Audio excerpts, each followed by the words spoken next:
ဒီပိုင်းမှာတော့ခံစားချက်ဖြစ်တောက်ထားသူတောင်တေးချင်းရှင်ချင်းတန်တရားကနေရုံထွက်နိုင်မှာမဟုတ်ဘူးဆိုပြီးညံလင်းပွင့်သွားတာနဲ့အနီရောင်လိပ်ပြာရဲ့နေဘဲကိုဖျက်ဆီးပစ်လိုက်နိုင်ပါတယ်။ပြီးတဲ့အခါနေဘဲကိုပြန်လဲထုတ်သုံးလိုက်ပြီးတေးချင်းရှင်ချင်းစာလိပ်ထဲကနေနေဘဲစွမ်းအင်ပါတဲ့လက်တစ်ဖက်နဲ့တိုက်ခိုက်လိုက်တာကြောင့်အနီရောင်လိပ်ပြာကလည်းကိုပွားနဲ့အတူဓာစီထားလိုက်ပါတယ်။ထိတ်တိုက်တွေ့ဆုံတဲ့အခါခန္ဓာကိုယ်အစ်စ်ကလွင့်ထွက်သွားခဲ့ရသလိုနေဘဲကိုပွားကလည်းပေါက်ကွဲပျက်စီးသွားခဲ့ရတာကြောင့်အနီရောင်လိပ်ပြာလည်းသွေးတပွက်အန်ထုတ်ကဒဏ်ရာရရှိသွားခဲ့ပါတော့တယ်။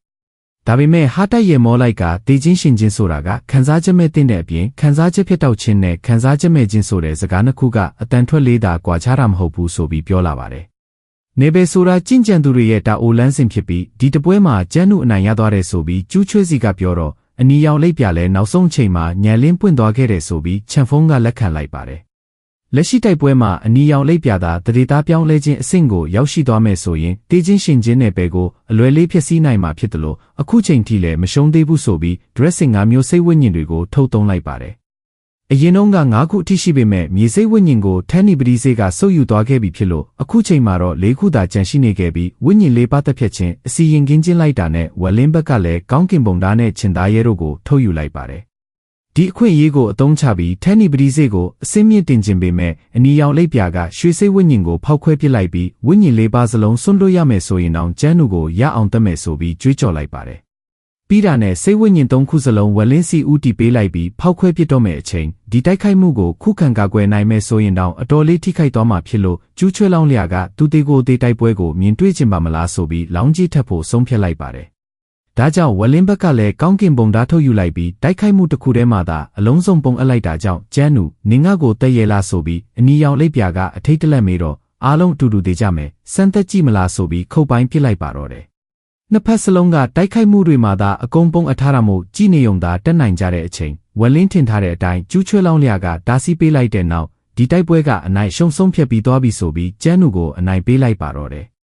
ဒါအပြင်မသေးမျိုးလန်းစင်ကိုင်းရဲ့ဂိုင်းသားဖြစ်လာတဲ့အတွက်ကျူးချွဲတိုင်းပြည်ရဲ့တရားဝင်တပည့်ဖြစ်သွားပြီဆိုပြီးဝက်လင်းလိုချင်တဲ့စုတစ်ခုတောင်းခိုင်းလိုက်တဲ့အခါအနီရောင်လိပ်ပြပိုင်ဆိုင်ထားတဲ့တစ်သားစိတ်ဝိညာဉ်ကိုဝက်လင်းဘက်ကတောင်းဆိုလိုက်ပါတယ်။အကုန်လုံးတော့မယူရဘူးဆိုပြီးတယောက်တစ်ဝက်ခွဲပေးလိုက်တဲ့အပြင်အနီရောင်လိပ်ပြအတွက်လည်းပျက်စီးသွားတဲ့ရွှေစိတ်ဝိညာဉ်ကိုအကောင်းတိုင်းပြန်လုပ်ပေးလိုက်ကဒီတိုက်ပွဲမှာဆုံးရှုံးမှုကြီးမားသွားကြပြီဆိုပြီးအနားယူခိုင်းလိုက်တဲ့အချိန်ပြောင်းလဲသွားတဲ့ကျူးချွဲစီမျက်နှာကိုတော့ဘယ်သူမှမမြင်လိုက်ကြရပါဘူး။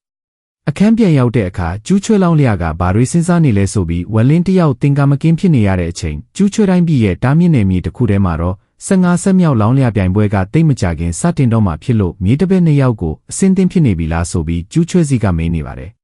ဒီအတွက်တပည့်2ယောက်စလုံးကပြင်ဆင်မှုကိုစီပြုလုပ်ထားကြပေမဲ့ချန်ဖုံးရဲ့လူသားကျင့်ကြံခြင်းမိဖို့တစ်ဖြစ်လဲဖြောင်းမြောင်ကိုင်းရဲ့တခင်မလေးကြစ်ရှင်ကထွက်ပြေးလွတ်မြောက်သွားခဲ့တာကြောင့်ချန်ဖုံးကတေချာစုံစမ်းခြင်းပေမဲ့ဒီကိစ္စတွေဟာအာနာတက်ခြင်းအဆင့်တွေနဲ့သက်ဆိုင်နေတာဖြစ်လို့ကျူးချွဲစီကတားမြစ်ထားပါတယ်။လစ်လက်သွားတဲ့နေရာမှာကြစ်ရှင်ထက်ပိုကောင်းတဲ့ကျင့်ကြံခြင်းလူသားမိဖို့တစ်ခုရှာတွေ့ထားပြီးပြီဖြစ်ကြောင်းကျန်းနုနဲ့အနီရောင်လိပ်ပြာတို့တိုက်ပွဲပြီးတဲ့အခါနေဘဲတွေအကုန်လုံးအဆင့်တက်သွားခဲ့ကြလို့အနီရောင်လိပ်ပြာရဲ့ဝိညာဉ်စွမ်းအားနဲ့နေဘဲကိုသာဝါမျိုးလိုက်နိုင်မယ်ဆိုရင်ချန်ဖုံးစီမှာလည်းခံစားချက်မဲ့နေဘဲတစ်ခုရရှိလာမယ်ဆိုပြီးပြောပါတယ်။ချန်ဖုံးသာခံစားချက်မဲ့နေဘဲကိုပိုင်ဆိုင်ရရှိခဲ့မယ်ဆိုရင်အာနာတက်ခြင်းအဆင့်ကိုချိုးဖျက်တက်လန့်တဲ့အခါအောင်မြင်နိုင်မှုရာခိုင်နှုန်းပိုများလာမယ်ဆိုပေမဲ့အနီရောင်လိပ်ပြာဟာရွှွန်ရွယ်တိုင်းပြည်ရဲ့ကောင်းကင်သမီးတော်ဖြစ်တာမို့အနှဲငယ်နှမျောမိတယ်ဆိုပြီးပြောတော့ကျူးချွဲရဲ့စက္ကန့်သူဟာပြင်ပလူတယောက်မဖြစ်လာသင့်ဘူးဆိုပြီးချန်ဖုံးကပြန်ပြောလိုက်ပါတယ်။နောက်ဆုံးမှာတော့ခွင့်ပြုချက်ရရှိသွားခဲ့ပြီးမောက်မာအထင်သေးစွာလဲထွက်လာခဲ့တဲ့အချိန်အနီရောင်လိပ်ပြာကကောင်းကင်ဘုံကြောက်စိမ့်ကိုင်းမှာပြန်လဲကူးသားနေခဲ့ရပြီးနောက်တစ်ချိန်ကျရင်ကျန်းနုဆိုတဲ့ကောင်ကိုကျင်းတေပေါက်သက်ပြစ်မယ်ဆိုပြီးကျုံးဝါနေခဲ့ပါတယ်။ဒီအချိန်မှာပဲငါမင်းအတွက်ဆန္ဒဖြစ်စီပေးနိုင်တယ်ဆိုပြီးချန်ဖုံးတယောက်ရောက်ရှိလာခဲ့တာကြောင့်အနီရောင်လိပ်ပြာကတိုက်ခိုက်လိုက်ပေမဲ့ရှောင်းတိန်ကအနားရောက်လာခဲ့ပြီးဖမ်းချုပ်ထားလိုက်တဲ့နောက်ခံစားချက်မဲ့နယ်ပယ်နဲ့ကနက်ဦးစိတ်ဝိညာဉ်၄ပါးကိုအတင်းကျပ်ထုတ်ယူပါတော့တယ်။အနီရောင်လိပ်ပြာရဲ့ဘဝမှာကျင်းတေကဘေးဆိုးကြီးတစ်ခုကြုံတွေ့လာရနိုင်တယ်ဆိုပြီးဆရာဖြစ်သူကအသက်ကိုစတေးခံပြီးတွက်ချက်သွားခဲ့တာကြောင့်ယနေ့အချိန်ထိတိုင်အောင်ဝက်လင်းဆိုတဲ့သူဟာသူ့လမ်းမှာပိတ်ဆို့နေတဲ့ကပ်ဘေးတစ်ခုဖြစ်မှတ်ယူထားခဲ့ပါတယ်။သို့တော်လည်းအခုချိန်ကျမှကပ်ဘေးဆိုးကြီးဟာချန်ဖုံးကိုရည်ညွှန်းခဲ့မှနားလဲသွားခဲ့ပေမဲ့လည်းအချိန်နှောင်းသွားခဲ့ရပါပြီ။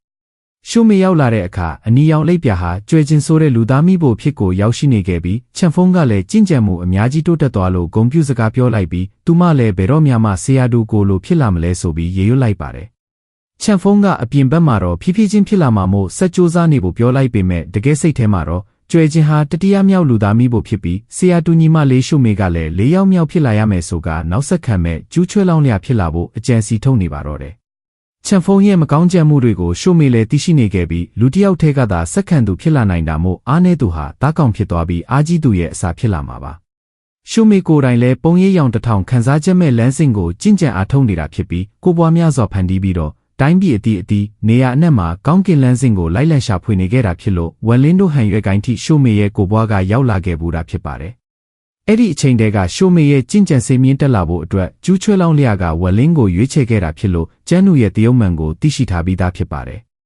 လက်ရှိအချိန်မှာတော့ရှုမေရဲ့ပုံရိပ်တစ်ထောင်ခန်းစားချက်မဲ့လမ်းစဉ်ကနောက်ဆုံးပုံရိပ်တစ်ခုသာဖန်တီးဖို့ကြံတော့တာဖြစ်ပြီးဒီလိုအောင်မြင်ဖို့အတွက်အခြေယူကြောက်ရီကိုရွေးချယ်ထားခဲ့တာဖြစ်ပေမဲ့ကောင်းကင်ဘုံနယ်မြေထဲမှာပျောက်ကွယ်သွားခဲ့လို့ဝမ်လင်းဘက်ကိုမြဦးလှည့်လိုက်ပါတော့တယ်။ဒါကြောင့်ဝမ်လင်းဟာရှုမေရဲ့ကျင့်ကြံခြင်းလူသားမိဖို့ဖြစ်လာပြီးတေးချင်းရှင်ချင်းနယ်ပယ်ကဝါမျိုးခံလိုက်ရမှာဖြစ်တဲ့အပြင်ရှုမေကလည်းပုံရိပ်တစ်ထောင်ကျင့်စဉ်ရဲ့နောက်ဆုံးပုံရိပ်ကိုလည်းဖန်တီးသွားနိုင်မှာပါ။လူသားမိဖို့ပျက်စီးသွားတဲ့အခါကျရင်ရှုမေရဲ့ကျင့်ကြံခြင်းကလည်းအလွန်တရာအစွမ်းထက်သွားမှာဖြစ်တယ်လို့ချန်ဖုံထက်ကိုအများကြီးတာလွန်သွားမှာဆိုပြီးကျူးချွဲလောင်းလျာကတော့ရှုမေကိုလည်းမျှော်လင့်ချက်ထားတယ်ဆိုပြီးထုံးစံအတိုင်းပြောနေပါတယ်။လက်ရှိအချိန်မှာဝမ်လင်းရဲ့နယ်ပယ်ကအဆင့်တက်ဖို့လိုအပ်နေသေးတာကြောင့်အချိန်တစ်ခုရောက်တဲ့အထိရှုမေကစောင့်ကြည့်နေရမှာဖြစ်လို့မတေမျိုးလန်းစင်ကိုင်းကိုရောက်လာခဲ့ပြီးဝမ်လင်းခန္ဓာကိုယ်ထဲမှာအစိတ်ပိုးကောင်ထဲဖို့စ조사လိုက်ပါတော့တယ်။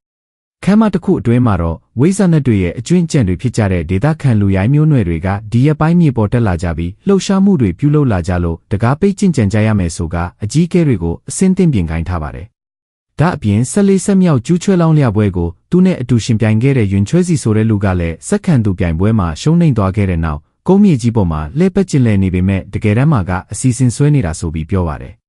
ချန်ဖုံရဲ့လူသားမိဖို့ချစ်ရှင်းကိုလွတ်ပေးလိုက်တဲ့အပြင်သူ့လက်အောက်မှာတိမ်သွင်းလိုက်ခြင်းကရန်လာစားနေတာဖြစ်လို့ယွန်ချွဲစီရွေးချယ်ထားတဲ့လူ၄ယောက်စလုံးကိုတယောက်မှအလွတ်မပေးနိုင်ဘူးဆိုပြီးကျုံးဝလိုက်ပါတော့တယ်။ယွန်ချွဲစီဆိုတာကတော့တခြားသူမဟုတ်ပဲဝမ်လင်းကိုခမောက်ပေးလိုက်ပြီးနေပယ်ဖန်တီးနိုင်အောင်ကူညီပေးလိုက်သူဖြစ်တဲ့အပြင်ကျူးချွဲလောင်းလျာနဲ့လည်းဆရာတူညီအကိုတွေဖြစ်ကြပါတယ်။သူကိုယ်တိုင်က14ဆက်မြောက်စက္ကန့်သူပြိုင်ပွဲမှာရှုံးနိမ့်ခဲ့ရတဲ့ဆိုပေမဲ့15ဆက်မြောက်မှာတော့ဆရာတူကိုရွေးချယ်ထားတဲ့တပည့်ကအနိုင်ရရှိသွားမလားဒါမှမဟုတ်သူရွေးချယ်ထားသူကတပန်းပို့တာသွားမလားဆိုပြီးအဖိုးကြီးရင်တယောက်ရေရွတ်နေခဲ့ပါတော့တယ်။ရှုမီတယောက်မတေမျိုးလန်းစင်ကိုင်းကိုရောက်တဲ့အခါဝမ်လင်းကိုမတွေ့ရတော့တာကြောင့်ဂိုင်းအစီရင်ကိုစစ်ဆေးကြည့်လိုက်တဲ့အခါနေရာတစ်ခုကနေဖောက်ထွက်သွားမှန်းသိလိုက်ရပါတော့တယ်။ထွက်ပြေးနေတဲ့ဝမ်လင်းကလည်းကျူးချွဲလောင်းလျာကကာကွယ်ပေးထားမယ်ဆိုပေမဲ့အနီရောင်လိပ်ပြအသက်ရှင်နေသေးတယ်လို့မတေမျိုးလန်းစင်ကိုင်းရဲ့ဂိုင်းချုပ်သဘောထားကလည်းတေချာမသိရသေးတဲ့အတွက်အစိုးရိမ်လွန်ပြီးလစ်ထွက်လာခဲ့တာပါ။ဒဏ်ရာတွေပြမကောင်းသေးလို့ဂူအောင်ကျင့်ကြံကစိတ်ဝိညာဉ်အဖြစ်ပြောင်းလဲခြင်းနှောင်းပိုင်းအဆင့်ထိကိုအရင်ရောက်ရှိအောင်စ조사ရမယ်ဆိုပြီးကြောက်တိုင်းပြည်ပြန်ဖို့တီနေရာကူးပြောင်းလိုက်တဲ့အချိန်အနီရောင်လိပ်ပြရဲ့ဆရာတူကိုကလက်စားချေဖို့ဆုံးဖြတ်လိုက်ပါတော့တယ်။ဒါကြောင့်အသက်ဆုံးရမယ်ဆိုရင်တောင်သူ့အတွက်ထိုက်တန်တယ်ဆိုပြီးတီနေရာကူးပြောင်းကနီးအစီရင်တစ်ခုနဲ့ကြားဖြတ်နောက်ရှက်လိုက်တာကြောင့်ကာယကံရှင်ဖြစ်သူလည်းဒဏ်ရာအကြီးအကျယ်ရရှိသွားခဲ့ပြီးဝမ်လင်းကလည်းသွားကျင်တဲ့နေရာမရောက်ပဲကျူးချွဲကုန်းမြေကြီးရဲ့မြောက်ဖက်စွန်းပိုင်းကိုကြားရောက်သွားခဲ့ပါတယ်။ဒီအချိန်မှာပဲမိတ်ဆွေလေးကျန်းနူမင်းရောက်လာပြီလားဆိုပြီးတရေသားပြောင်းလဲခြင်းအဆင့်ဖြစ်တဲ့ရွှွန်ရွယ်တိုင်းပြည်ရဲ့ဂိုင်းချုပ်လီယွန်ဖုန်းကအခါးရည်တောက်ရင်စောင့်နေပါတယ်။ရွှွန်ရွယ်တိုင်းပြည်ကိုအဆင့်5တိုင်းပြည်ဖြစ်အောင်အကြီးအကဲ9ယောက်ကအနီရောင်လိပ်ပြနဲ့အတူကျူးချွဲတိုင်းပြည်ကိုတွားခဲ့ကြပေမဲ့တဘာဝလွန်ဆွမ်းအားတွေကြောင့်လီယွန်ဖုန်းနဲ့အနီရောင်လိပ်ပြတို့သာလွတ်မြောက်လာခဲ့ကြပြီးအဲ့ဒီနောက်မှာတော့တရေသားပြောင်းလဲခြင်းအဆင့်ကိုအခွင့်ကြုံပြီးရောက်ရှိသွားနိုင်ခဲ့ပါတယ်။ဒီလိုသက်ရှင်ခဲ့ပြီးကျင့်ကြံစိတ်မြင့်တက်ခဲ့တာကအနီရောင်လိပ်ပြရဲ့ဂျေဇုကြောင့်ဖြစ်လို့ဂျေဇုရှင်ကိုလက်တစ်ဖက်ဖြတ်ခဲ့တဲ့အတွက်အခုချိန်မှာတော့အသက်နဲ့ပြန်ပေးဆက်ခိုင်းလာပါပြီ။